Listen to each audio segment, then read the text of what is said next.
Hey everybody, it's Colette with Blessings Craft Therapy with another project. Friends, let's make these sneakers super adorable with this jelly roll fabric from, I think, Walmart. Yeah. All right, so I start by making a pattern of the area that I need to put the fabric on with, this is just parchment paper and a pencil. And I'm just tracing on my sneaker where I want to put the fabric. These sneakers, by the way, are from Five Below, so they were $5. I know, awesome.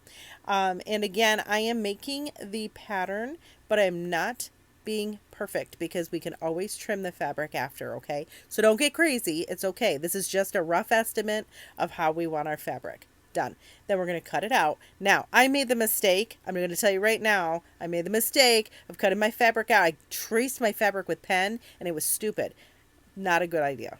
But I did it. Cut out my fabric, put it on my sneaker. I'm using some fabric Mod Podge. Now here is one way you can do this. You can put the fabric Mod Podge on the sneaker and then put the fabric on top of that.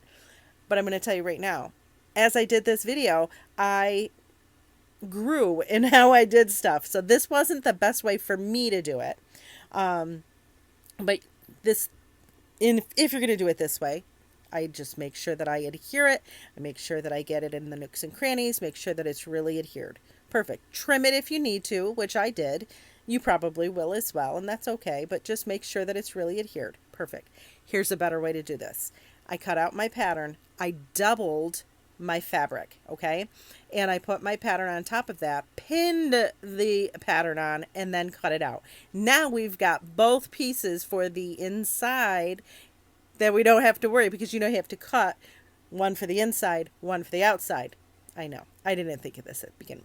Then I put parchment paper on my table and then I put my pattern, my fabric that I cut out, I put that on the parchment paper and I put the fabric Mod Podge on that.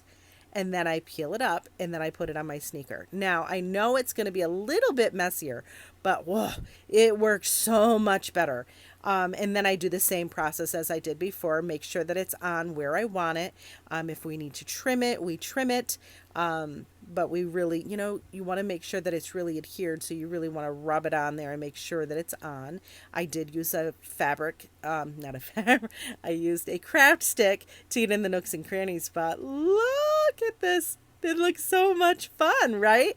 Perfect, right? So you are going to want to let that dry. While that's drying, I took another piece of that jelly roll, cut it in half. This is like a bee. It looks like a honeycomb. So then we're going to fold into the center and iron it. Then fold the other end into the center and iron it. And then we're going to fold that whole thing in half and iron it. What are we doing, might you ask? Oh, yeah, friends, we're making shoelaces. Look at, then lace it into your sneakers. And are you kidding me? Look at how cute these are. Oh, you can't convince me these aren't adorable. I love them. Are they a little rough on the edge? Sure. Could I have sewn them? Absolutely. Did I want to? No. These work just fine for me.